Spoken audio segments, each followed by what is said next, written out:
Well, hi, everybody. Welcome to Hot Mike. I'm your co-host, Bill Whittle. Hot Mike can't be here today. I'm sorry. Unfortunately, he's at home. He's composing a love sonnet to the person he loves more than anyone else in this entire world, himself. I expect he's probably going to run out of ink somewhere around Wednesday. So with any luck, we'll see him then. Well, y'all heard the expression, that'll happen when pigs fly. It's an expression designed to evoke a sense of never. Pigs are not known for their aerial acrobatics, and so nobody has any trouble understanding that when you say when pigs fly, it means it's just simply never going to happen. But we may have witnessed something on December 19th, 2024 that may not have happened in, 9,000 years. We witnessed a real when pigs fly moment when it comes to pork barrel spending. And I'm not kidding about the 9,000 years either. So first of all, let's come up with some definitions about what pork is, and then let's get into why the 19th of December 2024 was such an astonishing date in world history, although nobody seems to really fully appreciate it just yet. When we talk about pork, we're talking about earmark spending. That's another term related to pork. They used to put tags in the ears of I guess they still do, when they're selling pigs. But basically, pork comes from the term pork barrel spending. And in the 19th century, a gigantic barrel of salted pork was considered something pretty valuable to have. Wikipedia says that pork barrels originally came from storing meat. By the 1870s, references to pork were common in Congress. The phrase originated in a pre-Civil War practice of giving enslaved people a barrel of salt pork as a reward and requiring them to compete among themselves to get their share of the handout. More generally, a barrel of salt pork was a common larder item in the 19th century households and could be used as a measure of a family's financial well-being. For example, in his 1945 novel The Chain Bearer, James Fenimore Cooper wrote, "I hold a family to be in desperate way when the mother can see the bottom of the pork barrel." So a pork barrel basically is a giant pot of, not necessarily money, but a pot of wealth, a giant big pot of wealth. Now, Wikipedia goes on to describe pork barrel as follows. Pork barrel, or simply pork, is a metaphor for the appropriation of government spending for localized projects secured solely or primarily to direct expenditures to a representative's district. Typically, pork involves national funding for government programs whose economic or service benefits are concentrated in a particular area, but whose costs are spread among all taxpayers. The best modern definition of pork is provided by Citizens Against Government Waste, and it outlines 7 criteria by which spending in the United States can be classified as pork, and they are: 1. Requested by only one chamber of Congress; 2. Not specifically authorized; 3. Not competitively awarded; 4. Not requested by the president; 5. Greatly exceeds the president's budget request or the previous year's funding; 6. Not the subject of congressional hearings; and 7. Serves only a local or special interest. So that's a pretty decent definition for a modern definition of pork, but I'm about to make the case that what we've seen is so completely dramatic that we haven't seen the likes of it in over 9,000 years. So let's come up with a better definition of pork, something much simpler, something much more general. And let's just agree that we're going to call pork spending, for the sake of this discussion, unjust spending. Spending that is either unauthorized, excessive, or that is undertaken for reasons other than buying something that's legitimately needed by the government or the power structure, whatever we're going to be looking at here. So if you look at human history, only 3 things have really happened in human history. There's been innumerable wars and famines, plagues, diseases, empires have risen and fallen. It's in constant motion. It's like a bubbling cauldron, human history. But there have been 3 things that have happened that have fundamentally changed the way humans live. And I want to start with this look at pork spending before the first of them happened. So let's go back to the very beginning when we were basically hunters and gatherers. Now, hunters and gatherers, if you look at modern hunters and gathering peoples, you find that the distribution of assets and wealth is actually pretty equitable because there's very, very little wealth to be distributed. Hunter-gatherer societies are usually living on the edge of survival, and one of the reasons that you don't have a whole lot of pork barrel spending in hunter-gatherer societies is because, number one, there's not a whole lot of stuff, and number two, there's no place to hide it. There's no place to put it. It's pretty much accessible to everybody. But the main reason that hunter-gatherer societies didn't have a lot of this kind of hierarchical power structure predicated on dispensing of assets is not just because they had very few assets, it's also because until we get into the division of labor, there were no enforcers. You couldn't afford to have political goons whose job was to bust heads and smash kneecaps if you didn't comply with the chief's wishes. It's very hard to control people when you don't have your own personal standing Praetorian Guard. And in most cases, these groups are so small that if people don't like the way they're being treated, they're going to go hunt and gather over in the far side of the next hill. So you got that. Anyway, then the first big thing in human history happens, and that's the invention of agriculture. Now, when you get the invention of agriculture, you get cities. You're no longer moving around. You're no longer nomadic. You can have concentrations of people. When you have concentrations of people, you get a multiplication of wealth because now people can specialize. Now, through the power of agriculture and the excess food that it produces compared to gathering and hunting, you can have people who do nothing but make the food. But you also have the ability to have priests and musicians and doctors and poets and guards, and you start to see a much stronger hierarchical power structure.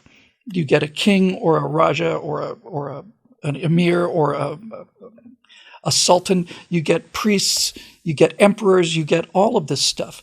And now you begin to see the allocation of resources as a means of political control, because the political structure is now pyramidal. It's no longer roughly circular. It's pyramidal now. There's the king at the top. He dispenses power down, and out it goes. Probably the easiest way to look at how this works is to go back to the Middle Ages in Europe. Medieval Europe basically had a system called manumission. And manumission was an oath that a lesser noble would take in the presence of a greater noble. So you have the guy who's king, and it's good to be king, and he was some watery tart, lobbed a scimitar at him, let's say, and he finds himself king of England. The next level of power, the dukes, would come to the court of the king, they would take a knee, they'd perform an act of manumission, and they would do homage to the person. Homage means my man. They would basically get on their knee and say, I am your man, your majesty, my liege. I am your man, and I will serve you.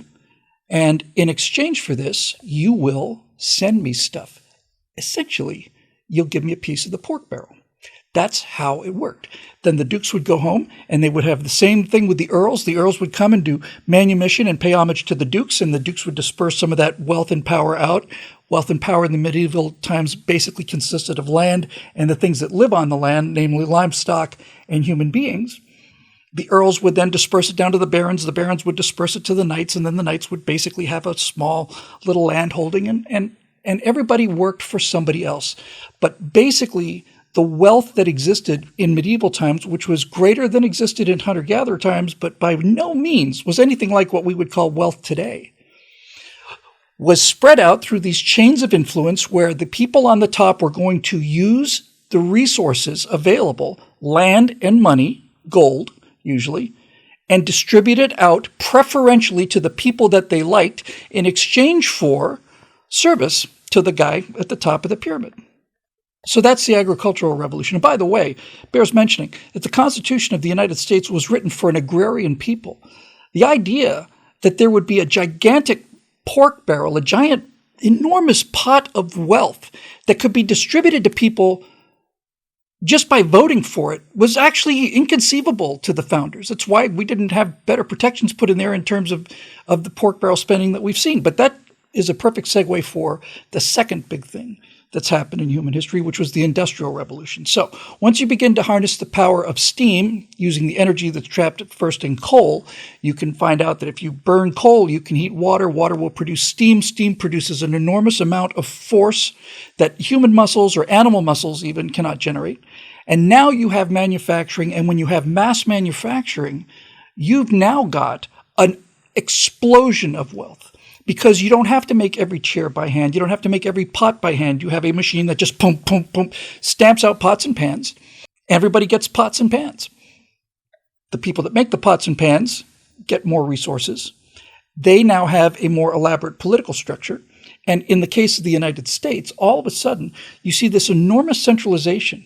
Right after the Civil War, actually, not after the Civil War, during the Civil War. The Civil War was the first time, because the American Revolution had no money. The Congress just didn't have the money to pay the troops at Valley Forge. Washington complained about this forever. People were just deserting in droves because they couldn't pay them. But by the time you get to the Civil War, you've got the Industrial Revolution in full swing, and you've got enough money in the federal government for influence to be peddled as a commodity, where influence and money would be used as a commodity.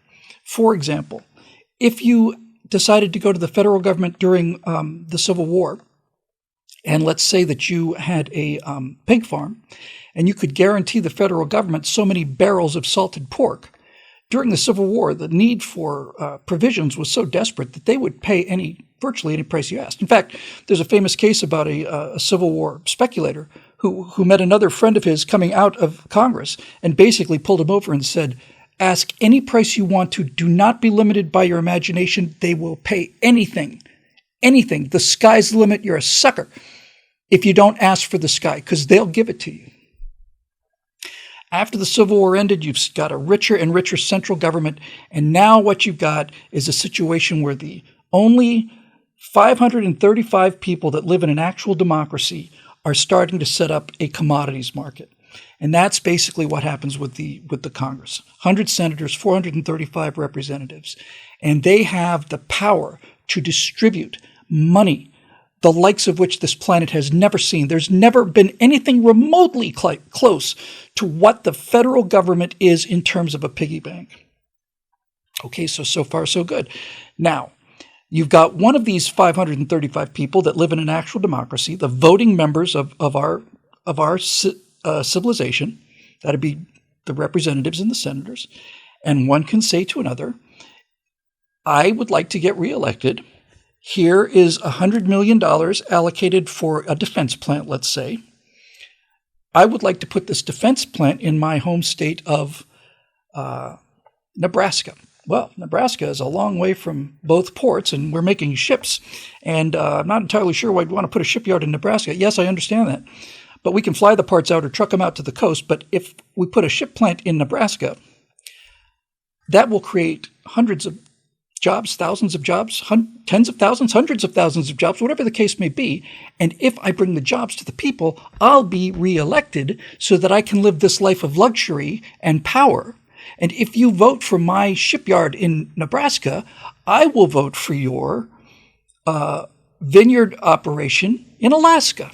This business of building ships in Nebraska or growing grapes for wine in Alaska are just slightly more ridiculous than a lot of this pork spending is, but that's how the dynamic works, you see. So it is not an efficient way of spending the government's money. In fact, it's the antithesis of efficiency. It is corruption. It is a representative saying that even though I know this is bad for the country, building ships in Nebraska, it's good for me. And if you help me, all of you, help me do this thing that's good for me, then I will in turn vote for the things that are good for you.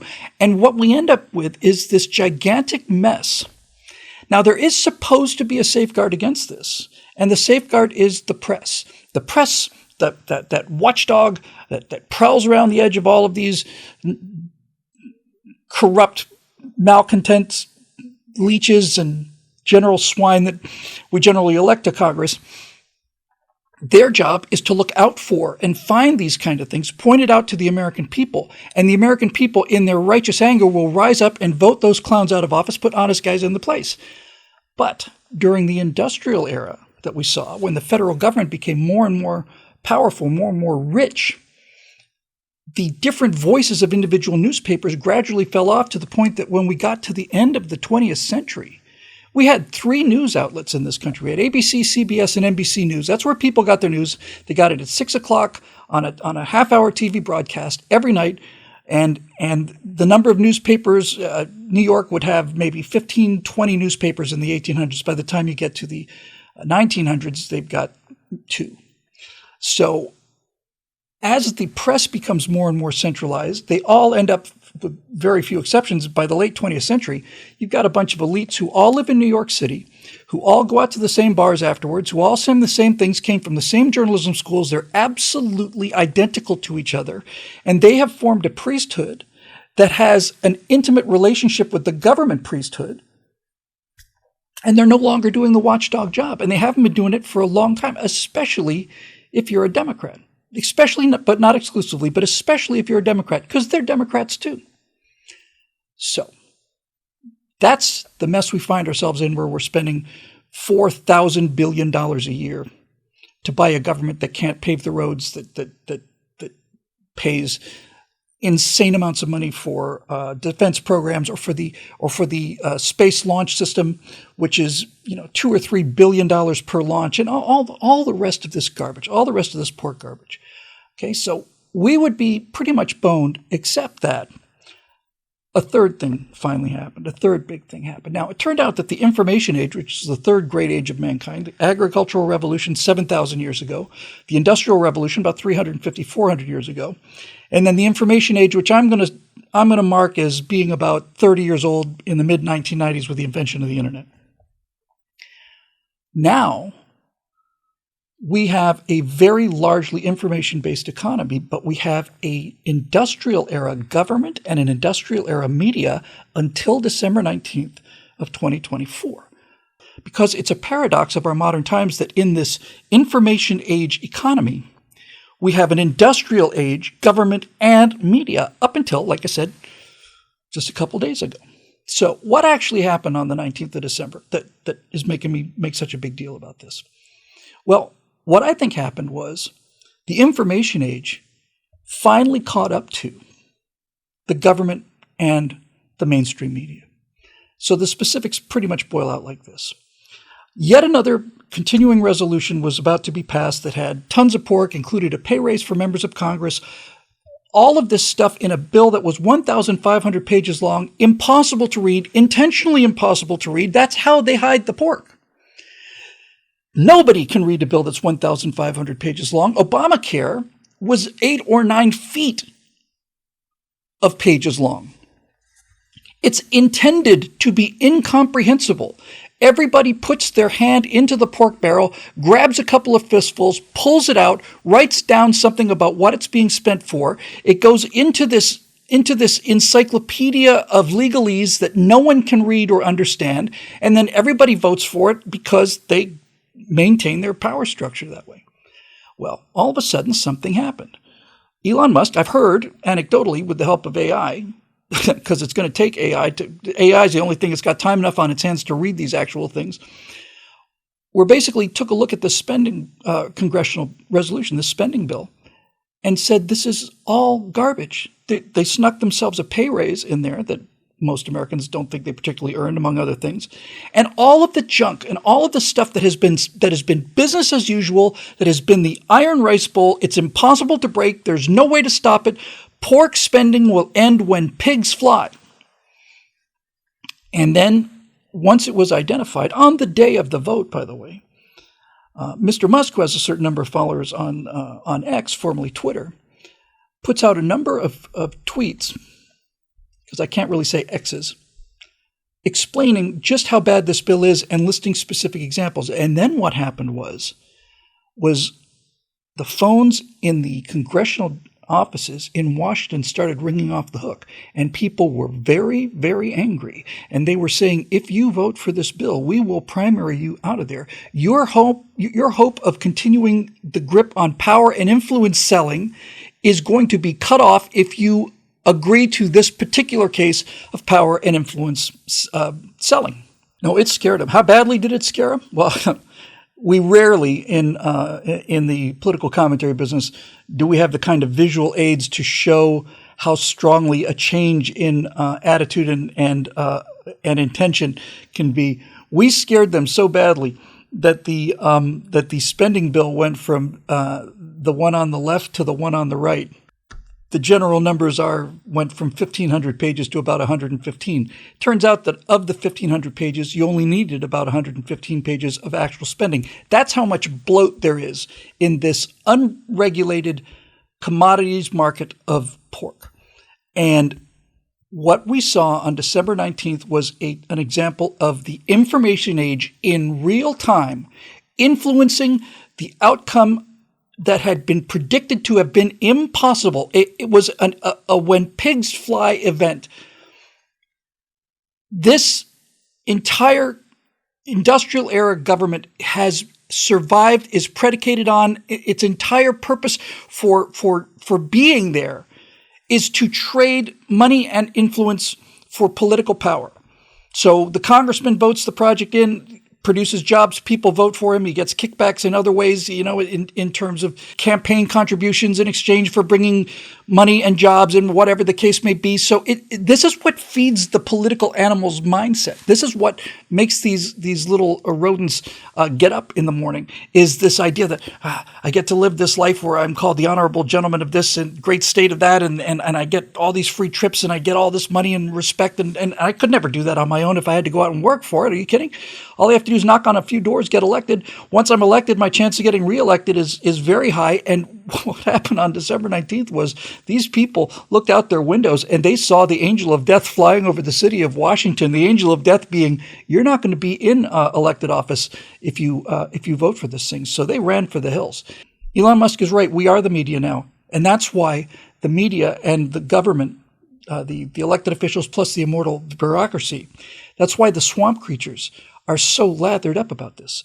That's why they're saying things like King Elon and President Elon and Elon Musk, who recently just derailed the entire democratic process, derailed the democratic process by informing the demos, the people, about what was actually happening with the government, that kind of derailing. He's not even elected. No, he's not elected, and neither is any of the president's cabinet members, and neither are the heads of the federal departments that are appointed as a form of trade negotiations. So, no, he just did what the mainstream media should have been doing, pointing out the corruption in the government. And if you're wondering why the corrupt government officials and the obsolete mainstream media personalities are so upset at Elon Musk, well, now you've got your answer. We got a dose of transparency. We got a dose of sunlight as a disinfectant.